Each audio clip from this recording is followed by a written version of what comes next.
A gente continua falando sobre direito agora. No fim de agosto, o Supremo Tribunal Federal entendeu que as terceirizações irrestritas em empresas estão em acordo com a nova lei trabalhista. Ou seja, empresas podem contratar de forma terceirizada funcionários até mesmo para atividade fim. Este é o assunto do quadro Direito em Pauta de hoje.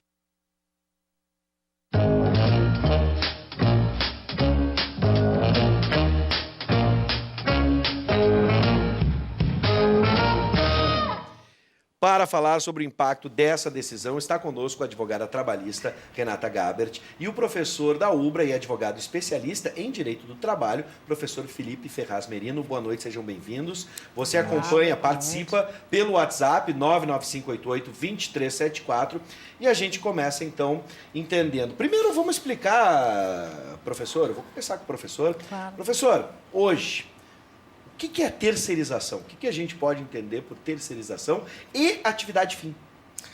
Terceirização é quando uma empresa contrata empregados de uma outra empresa terceirizada para prestar os serviços nesta empresa contratante.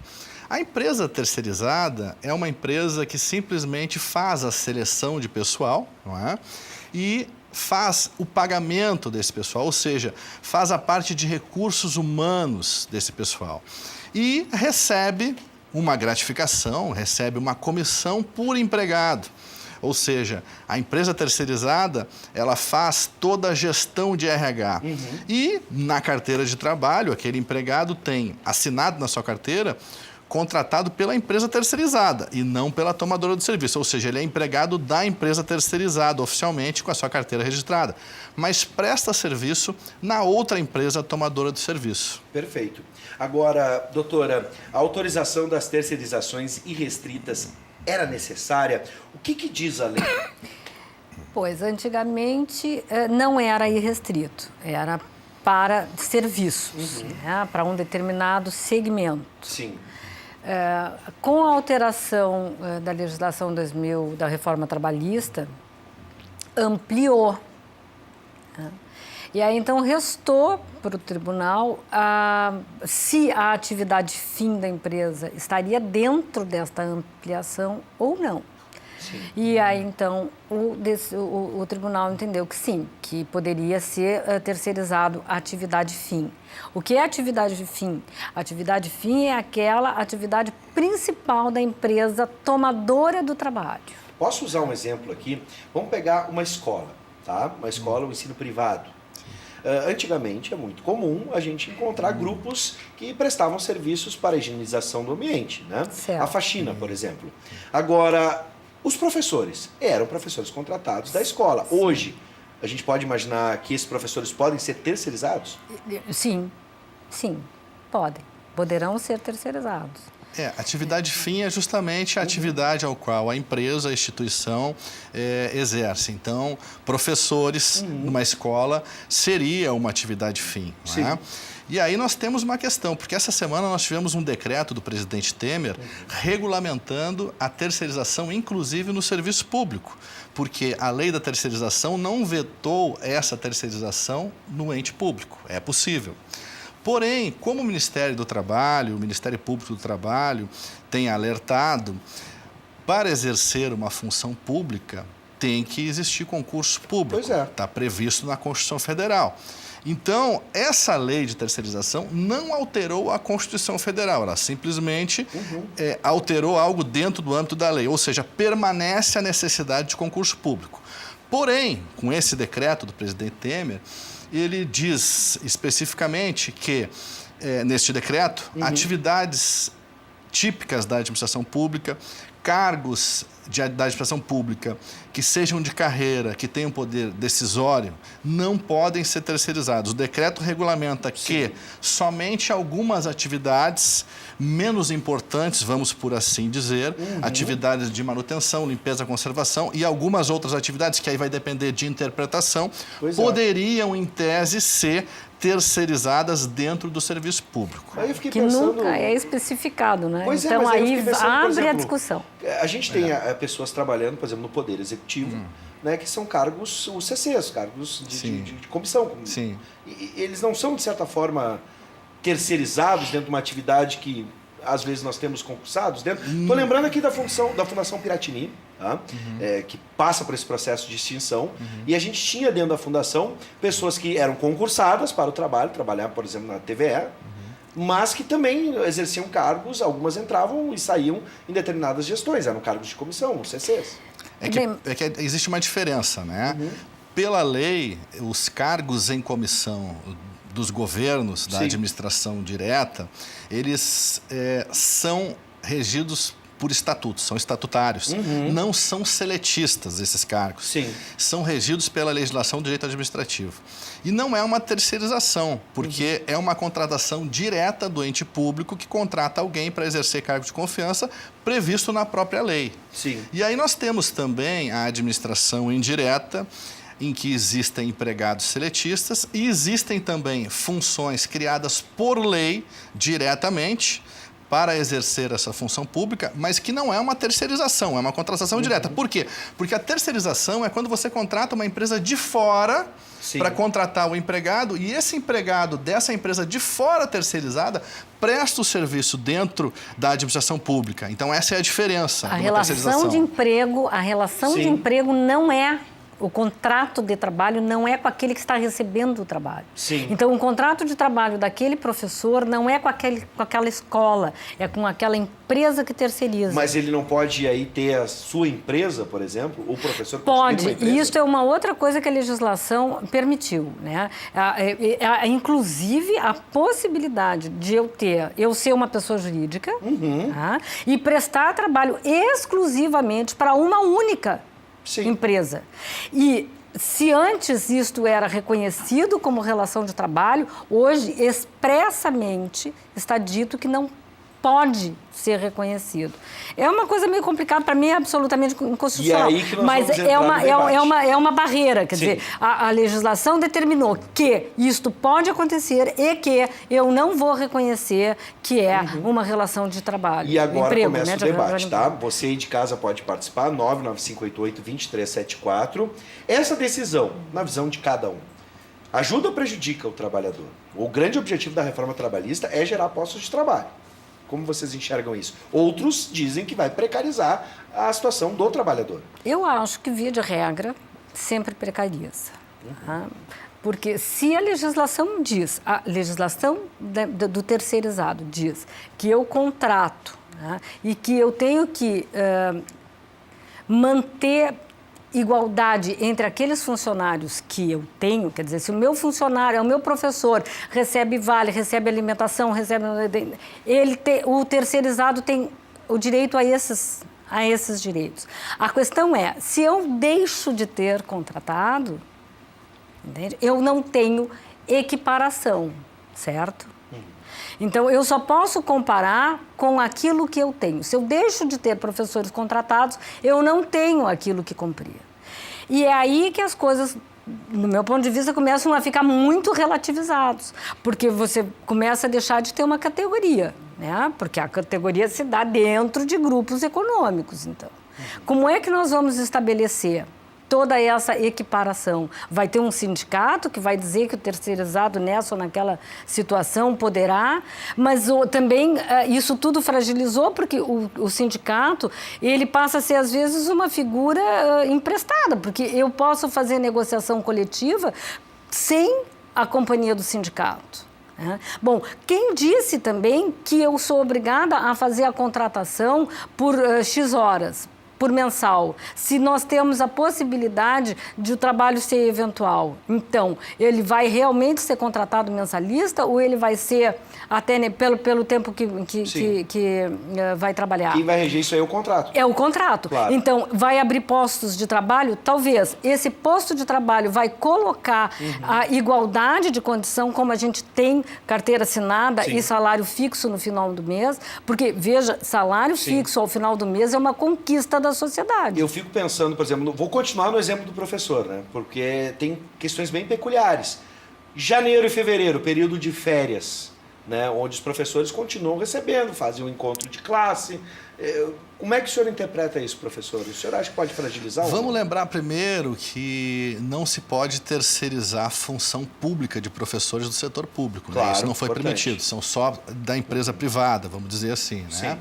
E aí, eu acho cedo ainda para se fazer uma avaliação do que vai acontecer. Eu sou muito moderado nessas coisas, então nós temos que esperar o mercado. Se dizia que com a reforma trabalhista ia ampliar o número de empregos. Hoje nós já estamos aí há quase um ano da reforma trabalhista e, na verdade, nós temos o inverso. Se diminuiu o número de empregos, não houve essa expectativa. Não se sabe o que vai acontecer exatamente com o serviço terceirizado. Vamos esperar. Mas uma coisa que já é constatada é que o índice das ações trabalhistas na Justiça do Trabalho de terceirizados é muito maior do que dos outros tipos de contrato. Ou seja, as empresas terceirizadas dão mais problema judicial. Com relação à terceirização, a terceirização fala numa contratação de empregados com carteira assinada para prestar empregos, né, os seus empregos, para exercer seus empregos em outra empresa. Carteira assinada com todos os direitos trabalhistas. Com relação ao enquadramento sindical, se aquela pessoa continua com direitos ou não, isso quem faz é o juiz do trabalho no processo. Então, ainda nós temos que aguardar a interpretação da jurisprudência trabalhista com a entrada da lei para verificar como o judiciário vai se comportar com isso. Agora, com relação a esse ponto, que são os PJ, no caso, né? Sim. Que se você abre uma pessoa jurídica e presta serviço, né?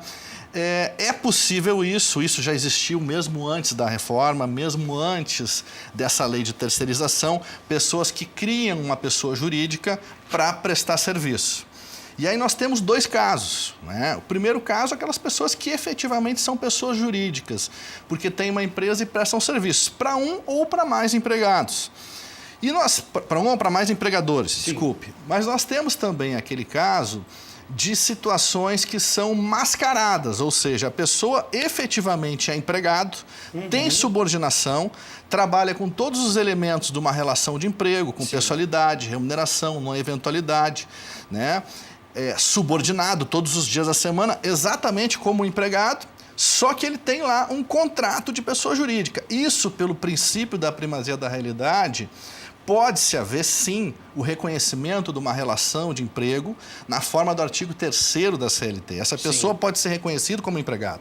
Embora a reforma trabalhista tenha, num dos seus artigos, citado que a relação de autônomo, a relação de pessoa jurídica, mesmo que preste para um serviço, para um empregador só, não forme vínculo, se nós formos analisar isso na letra da lei, Sim. e já teve uma jornada de estudos no TRT, no qual o judiciário, os desembargadores e juízes se manifestaram por meio dessa jornada de estudos, alguns verbetes, e eles disseram que não há óbice ao reconhecimento da relação de emprego. Ou seja, quando efetivamente essa pessoa presta serviços e não tem subordinação, ele é empresa. Agora, se ele presta serviço e tem subordinação, ele pode sim, mesmo após a reforma trabalhista, buscar o reconhecimento e todos os direitos trabalhistas na Justiça do Trabalho. trazer Só outro que nós, exemplo. então, mas aí a gente tem que considerar Sim. que a reforma trouxe toda uma dificuldade para o acesso ao judiciário. Ou seja, é possível hoje provar que eu tenho um vínculo,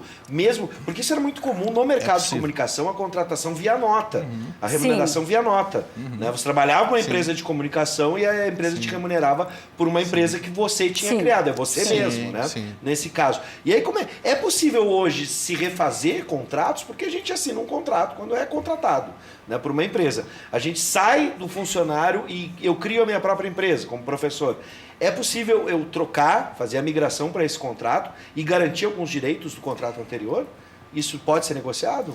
A reforma trabalhista, o que acontece? Todos aqueles direitos que você tinha até a implementação da reforma, que em novembro do ano passado, de 2017, permanecem.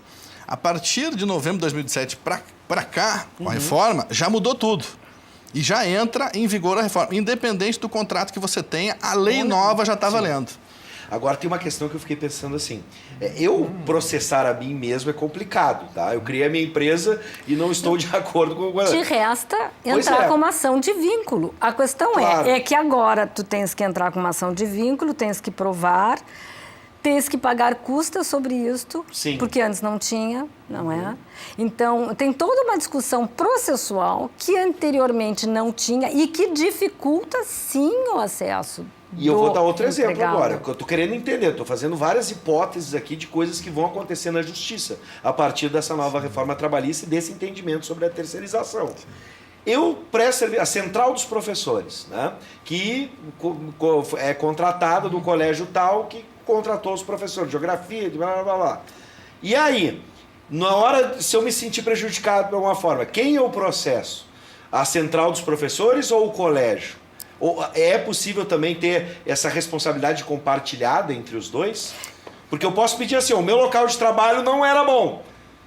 Aí o meu local de trabalho era o colégio. Mas existem direitos trabalhistas que eram referentes. Até a reforma entraria com processo contra os dois. Hoje, em tese, né, pode ser que sim, mas não há um entendimento. Nós não temos tempo de reforma para dizer Pois que o é. judiciário vai acatar. E, em princípio, pela letra fria da lei, Nós temos com várias o situações que estão para ser analisadas pelo STF, que é possível que seja declarada a inconstitucionalidade de pontos dessa lei da reforma trabalhista, mas que não foram julgados ainda.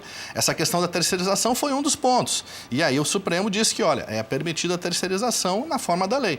Mas vários outros pontos ainda vão ser discutidos tanto pelo Judiciário Trabalhista, Tribunal Superior do Trabalho, quanto pelo STF. Então, na verdade, só daqui a 2, 3 anos que nós vamos ter um posicionamento mais uniforme dos tribunais. A própria terceirização, ainda que tenha sido reconhecida a possibilidade de que se dê na função fim da empresa, ela ainda não está publicada, porque eles estão modulando, né? Quer dizer, eles estão vendo assim, aonde regride, até quando, qual é a situação que vai caber, para ver se vai ser para todo mundo, ou se vai ser num determinado caso. A coisa realmente ainda não está pacificada. Nós não estamos pisando num terreno sólido. Sim, e, bom, a gente pode convergir pelo menos que a partir desse entendimento a coisa ficou mais complicada ainda de se entender? Ou isso, de certa forma, veio para facilitar o processo, né, trabalhista, o processo jurídico trabalhista? Esse entendimento, ele complica ou... Eu acho que ele, nesse momento, ele dificulta as relações. Ainda mais do que a gente imagina. Esse entendimento da terceirização, Exatamente. tu diz, na verdade, ele valida a reforma só, apenas valida a reforma, dizendo que é possível a terceirização. Na minha opinião, nós vamos ter que ver como o mercado se comporta. Não dá para fazer uma previsão ainda do que exatamente vai acontecer. Com a reforma trabalhista, com os outros pontos, existia uma expectativa de que o empregador, né, a proposta, a ideia seria, o empregador vai ter mais flexibilidade, ele vai ter menos despesa, então, consequentemente, vai aumentar o número de empregos. Mas não aconteceu isso.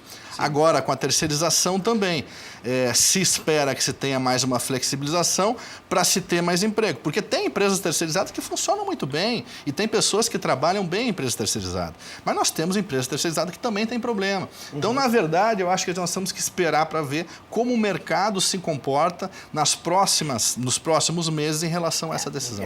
A legislação trouxe, né, para a empresa que terceiriza o pessoal uma escala de quantidade, capital social, número de funcionários e capital social é uma equivalência. O que me preocupa é que se a gente às vezes vai olhar a legislação, ela até nem parece tão ruim assim. Entende? O problema é como as coisas acontecem no tempo. Tá? Sim.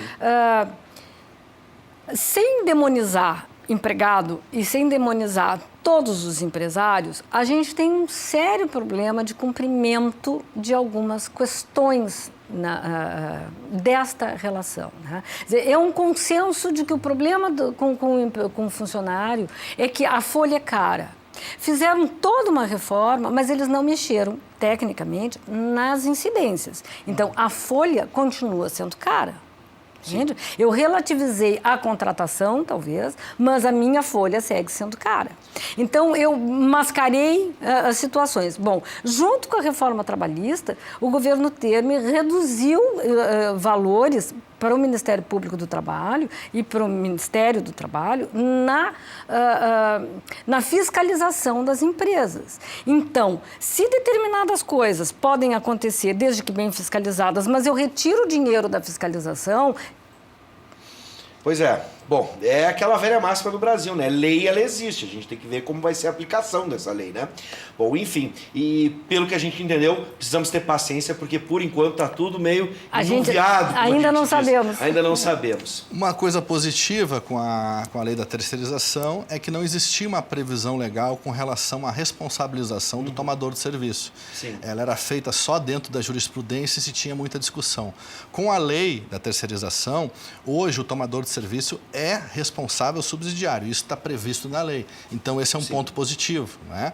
E essa regulamentação da terceirização no serviço público, que veio por um decreto federal, ela tem um ponto positivo também, que ela obriga os entes públicos a ter um sistema de fiscalização de cumprimento do pagamento mensal aos terceirizados, ou seja, não existia antes nada sistematizado.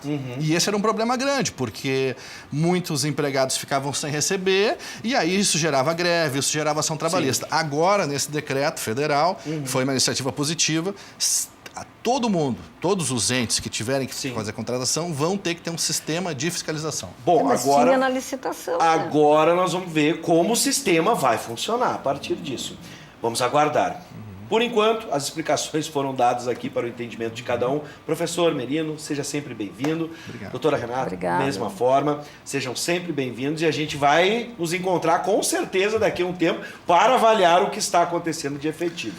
Eu queria só dar uma última colocação. Por favor, Hoje professor. nós tivemos uma declaração do candidato Eu só preciso que está estourando o a tempo. vice-presidente Sim. do Bolsonaro, o general Mourão. Ele disse que, na opinião dele, uma reforma trabalhista séria deveria tirar encargos, por exemplo, como férias e 13º. E isso é uma coisa que me preocupa, uma nova reforma trabalhista, porque isso pode dar uma consequência negativa. Sim. Por exemplo, se você tira o 13º, que é justamente aquilo que o empregado gasta para comprar no Natal, você vai tirar o giro do comércio.